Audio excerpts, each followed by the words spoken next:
Welcome to GTPL news. ముందుగా headlines చూద్దాం.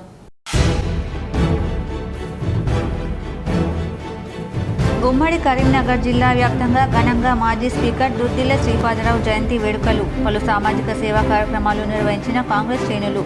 పెద్దపల్లిలో పాల్గొన్న రాష్ట్ర మంత్రి కుమారుడు శ్రీధర్ బాబు. రేపే ఎమ్మెల్సీ ఎన్నికల కౌంటింగ్, ఓట్ల లెక్కింపునకు ఏర్పాట్లు పూర్తి. ఫలితాలపై ఉత్కంఠ. కాంగ్రెస్ ప్రభుత్వంపై మాజీ మంత్రి బీఆర్ఎస్ నేత కేటీఆర్ ఫైర్. రాజన్న సిరిసిల్లాలోని రైతు రాజారెడ్డిని పరామర్శించిన కేటీఆర్. జగిత్యాలలో ముందస్తు అంతర్జాతీయ మహిళా దినోత్సవ వేడుకలు. ఆటల పోటీలు నిర్వహించిన వెలమ సంక్షేమ సంఘ సభ్యులు. వరంగల్, ఖమ్మం, నల్గొండ, కరీంనగర్, మెదక్, ఆదిలాబాద్, నిజామాబాద్ పట్టభద్రుల ఉపాధ్యాయుల ఎమ్మెల్సీ ఎన్నికల ఓట్ల లెక్కింపునకు అధికారులు అన్ని ఏర్పాట్లు పూర్తి చేశారు. సోమవారం ఉదయం 8 గంటల నుంచి ఓట్ల లెక్కింపును చేపట్టనున్నారు. నల్గొండలో ఓట్ల లెక్కింపు సిబ్బందికి శనివారం శిక్షణ కార్యక్రమం నిర్వహించారు. సిబ్బంది కౌంటింగ్ ప్రారంభమైనప్పటి నుంచి చివరి వరకు అప్రమత్తంగా ఉండాలని ఎన్నికల రిటర్నింగ్ అధికారి నల్గొండ కలెక్టర్ ఇలా త్రిపాఠి సూచించారు. బ్యాలెట్ బాక్సులను ఏజెంట్ల ఎదురుగా సీల్ తీయడం, సంబంధిత పారాలలో సంతకాలు తీసుకోవాలని చెప్పారు. అలాగే కరీంనగర్, మెదక్, ఆదిలాబాద్, నిజామాబాద్ పట్టభద్రులు ఉపాధ్యాయుల ఎమ్మెల్సీ ఎన్నికల ఓట్ల లెక్కింపునకు అధికారులు అన్ని ఏర్పాట్లు పూర్తి చేశారు. బ్యాలెట్ బాక్సులో భద్రపరిచిన కరీంనగర్ జిల్లా కేంద్రంలోని అంబేద్కర్ స్టేడియంలోని ఓట్లను లెక్కించనున్నారు. ఓట్ల లెక్కింపు పూర్తయ్యేసరికి 2-3 రోజులు సమయం పట్టే అవకాశం ఉన్నందున 3 షిఫ్టుల్లో లెక్కింపు చేపట్టేందుకు సిబ్బందిని నియమించారు. ఓట్ల లెక్కింపు చేసే హాళ్లలో సీసీ కెమెరాలను, భారీ బందోబస్తు ఏర్పాటు చేశారు. ఎన్నికల రిటర్నింగ్ అధికారి కరీంనగర్ జిల్లా కలెక్టర్ పమేలా సత్పతి శనివారం బ్యాలెట్ బాక్సుల భద్రతను, కౌంటింగ్ ఏర్పాట్లను పరిశీలించి అధికారులకు తగు సూచనలు ఇచ్చారు. ఈ ఎన్నికల్లో అభ్యర్థులు హోరాహోరీగా తలపడడంతో ఫలితాలపై సర్వత్రా ఉత్కంఠ నెలకొంది. వేములవాడ శ్రీ రాజరాజేశ్వర స్వామి దేవస్థానంలో ఆదివారం భక్తులు తమ మొక్కులు తీర్చుకున్నారు. దక్షిణ కాశీగా పేరుగాంచిన వేములవాడ శ్రీ రాజరాజేశ్వర స్వామి దేవస్థానంలో ఆదివారం భక్తుల రద్దీ కొనసాగింది. తెల్లవారుజాము నుండే ఆలయంలో ప్రధాన మొక్కుబడి అయిన కోడె మొక్కులు చెల్లించుకోవడానికి భక్తులు బారులు తీరారు.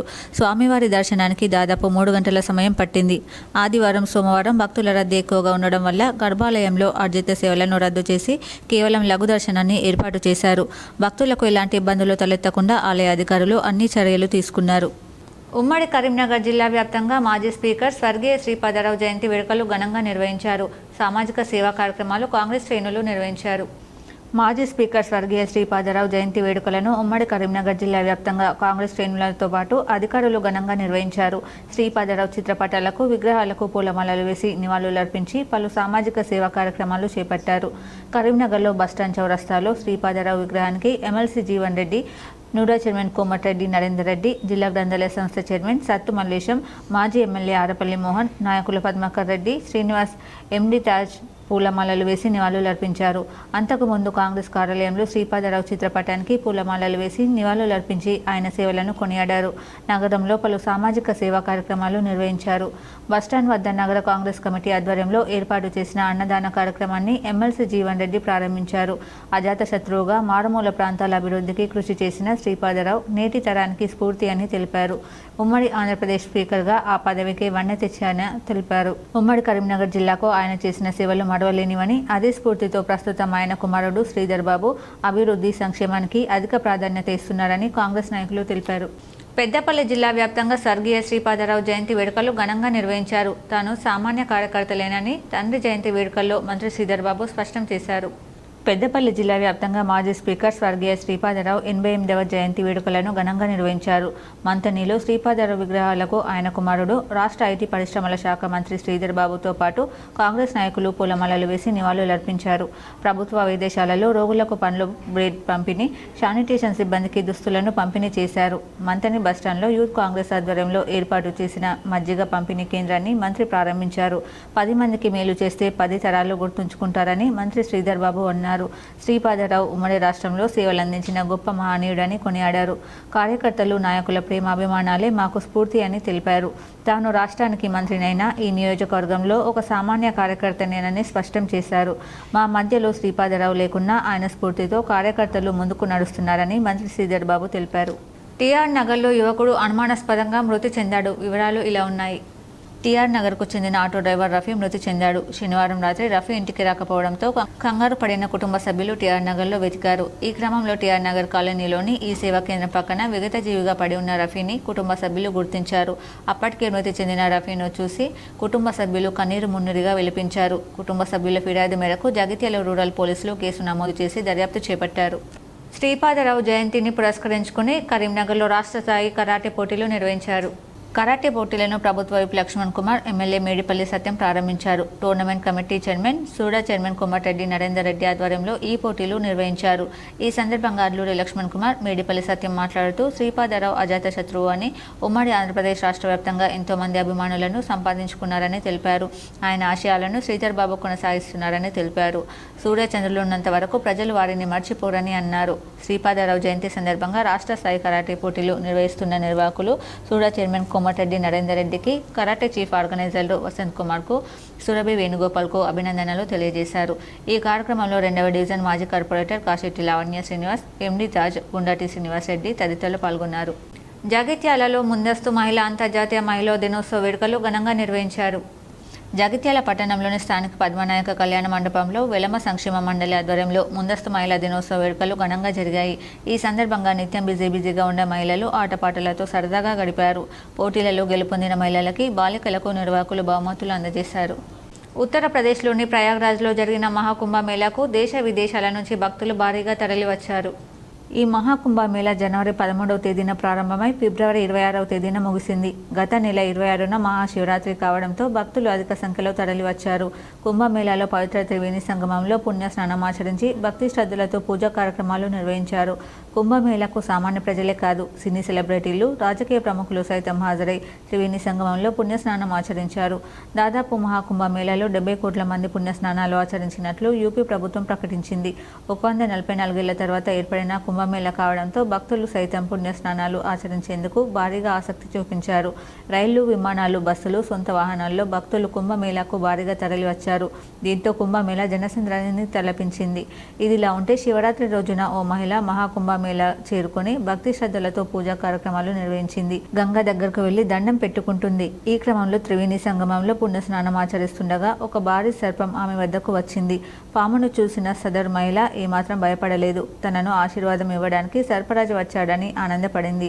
ప్రస్తుతం సోషల్ మీడియాలో ఈ వీడియో వైరల్గా మారింది. దీంతో ఈ వీడియో నెటిజన్లు షాక్ గురయ్యారు. ముస్లింలు అత్యంత పవిత్రంగా భావించే రంజాన్ మాసం వచ్చేసింది. శనివారం రాత్రి నిలవంక దర్శనం ఇవ్వడంతో ఆదివారం ఉదయం నుంచి రంజాన్ ఉపవాస దీక్షలు ప్రారంభమయ్యాయి. ఉమ్మడి నిజామాబాద్ జిల్లాలో నెల రోజుల పాటు ఆధ్యాత్మిక సందడి నెలకొననుంది. ముస్లింల పవిత్ర గ్రంథమైన ఖురాన్ రంజాన్ మాసంలోనే అవతరించబడింది. దైవ ప్రవక్త హజరత్ మహమ్మద్ ముస్తఫా సల్లల్లాహు అలైహి వసల్లంపై ఖురాన్ను సృష్టికర్త అల్లాహ్ అవతరింపజేశారని ముస్లింల విశ్వాసం. రంజాన్ మాసంలో ఖురాన్ అవతరించడంతో ఈ మాసానికి అత్యంత ప్రాధాన్యం కలిగింది. దీంతో రంజాన్ మాసంలో ప్రతి ముస్లింలు నెల రోజుల పాటు ఉపవాస దీక్షలు పాటిస్తారు. దీక్షపరులు ప్రతిరోజు 5 సార్లు నమాజ్ చేస్తూ ఖురాన్ను పఠిస్తూ దైవ చింతనలో గడుపుతారు. ప్రతి క్షణం అల్లాహ్ నామ స్మరణతో నిమగ్నమవుతారు. ప్రతిరోజు సహార్, ఇఫ్తార్ సమయాల్లో మసీదుల నుంచి వచ్చే సైరన్ కూతులతో పట్టణాలు, మండల కేంద్రాలు. తెలంగాణ ముఖ్యమంత్రి రేవంత్ రెడ్డి పర్యటన వనపర్తిలో కొనసాగుతోంది. సీఎం తన పర్యటనలో భాగంగా ఈరోజు ఉదయం వెంకటేశ్వర స్వామి ఆలయ అభివృద్ధి పనులకు శంకుస్థాపన చేశారు. ప్రభుత్వ బాలుర కాలేజ్ గ్రౌండ్లో పలు అభివృద్ధి పనులను వర్చువల్గా ప్రారంభించారు. మొత్తం 721 కోట్ల అభివృద్ధి పనులకు సీఎం శంకుస్థాపన చేశారు. యంగ్ ఇండియా స్కూల్, ఐటీ టవర్తో పాటు పెబ్బేరులో ఆసుపత్రి నిర్మాణానికి శంకుస్థాపన చేశారు. అలాగే కాసేపట్లో కేడీఆర్ కాలేజ్లో సీఎం రేవంత్ బహిరంగ సభ సమావేశం నిర్వహించనున్నారు. ఇదిలా ఫిబ్రవరి 22న ఎస్ఎల్బీసీ టన్నెల్ కూలి అందులో చిక్కుకున్న 8 మంది సిబ్బంది మృతి చెందిన విషయం తెలిసిందే. ఈ విషయాన్ని మంత్రి జూపల్లి కృష్ణారావు శనివారం అధికారికంగా ప్రకటించారు. ఈ నేపథ్యంలో సీఎం రేవంత్ రెడ్డి కీలక నిర్ణయం తీసుకున్నారు. ఆదివారం సాయంత్రం 5 గంటలకు టన్నెల్ ప్రమాద స్థల ప్రాంతానికి మంత్రులు ఉత్తమ్ కుమార్ రెడ్డి, జూపల్లి కృష్ణారావు, ప్రభుత్వ ప్రధాన కార్యదర్శి శాంతి కుమారితో కలిసి సీఎం రేవంత్ రెడ్డి అక్కడకు వెళ్లనున్నారు. BRS working president KTR Congress ప్రభుత్వంపై మరోసారి విరుచుకుపడ్డారు. తన మీద కక్షతో ఆ కోపాన్ని రైతుల మీద చూపిస్తున్నారని కేటీఆర్ ప్రభుత్వంపై ఆగ్రహం వ్యక్తం చేశారు. నేడు సిరిసిల్లలోని జిల్లేల గ్రామానికి చెందిన రైతు అబ్బాడి రాజిరెడ్డి ఇంటికి వెళ్లి ఆయనను పరామర్శించారు. తన నియోజకవర్గంలో ఎవరికి అన్యాయం జరిగినా తాను ముందుండి కాపాడుకుంటామని ఆయన పేర్కొన్నారు. నా మీద కోపంతో, తమ పార్టీ మీద కక్షతో సిరిసిల్ల కలెక్టర్ అన్యాయంగా అందున అనారోగ్యంతో ఉన్న పేద రైతును అరెస్ట్ చేసి జైలుకు పంపడం ఎంతవరకు న్యాయమని ఆయన ప్రశ్నించారు. తాము అధికారంలో ఉన్నప్పుడు కేసీఆర్ కూడా అలాగే కక్ష సాధింపు రాజకీయాలు చేయాలనుకుంటే వీళ్ళంతా ఎక్కడ ఉండేవారని కేటీఆర్ మండిపడ్డారు. సీఎం రేవంత్ రెడ్డి ఇప్పటికైనా ఇలాంటి పనులు మానుకొని పాలన మీద దృష్టి పెట్టాలని హితో పలికారు. కాగా ఒకే ఇంటి పేరు ఉండడం వలన అబ్బాడి అనిల్ అనే బీఆర్ఎస్ నాయకునికి బదులు అబ్బాడి రాజిరెడ్డి అనే రైతును అరెస్ట్ చేశారని విమర్శలు ఎదురయ్యాయి.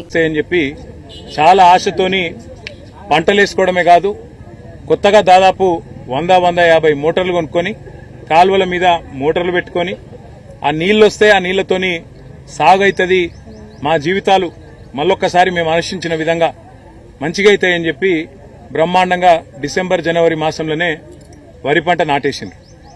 వేసిన తర్వాత ఈరోజు పరిస్థితి ఏంది అంటే కేసీఆర్ గారి మీద కోపంతో, కేసీఆర్ మీద ఒక అనవసరపు ద్వేషం పెంచుకొని ఆనాడు మేడిగడ్డలో కూడా ఏదో కుట్ర చేసి మొత్తానికి ఒక పర్రెవడేటట్టు చేసి.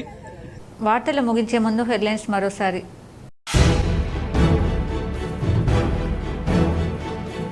ఉమ్మడి కరీంనగర్ జిల్లా వ్యాప్తంగా ఘనంగా మాజీ స్పీకర్ దుద్దిల్ల శ్రీపాదరావు జయంతి వేడుకలు. పలు సామాజిక సేవా కార్యక్రమాలు నిర్వహించిన కాంగ్రెస్ శ్రేణులు. పెద్దపల్లిలో పాల్గొన్న రాష్ట్ర మంత్రి కుమారుడు శ్రీధర్ బాబు. రేపే ఎమ్మెల్సీ ఎన్నికల కౌంటింగ్, ఓట్ల లెక్కింపునకు ఏర్పాట్లు పూర్తి. ఫలితాలపై ఉత్కంఠ. కాంగ్రెస్ ప్రభుత్వంపై మాజీ మంత్రి బీఆర్ఎస్ నేత కేటీఆర్ ఫైర్. రాజన్న సిరిసిల్లాలోని రైతు రాజారెడ్డిని పరామర్శించిన కేటీఆర్. జగిత్యాలలో ముందస్తు అంతర్జాతీయ మహిళా దినోత్సవ వేడుకలు. ఆటల పోటీలు నిర్వహించిన వెలమ సంక్షేమ సంఘ సభ్యులు.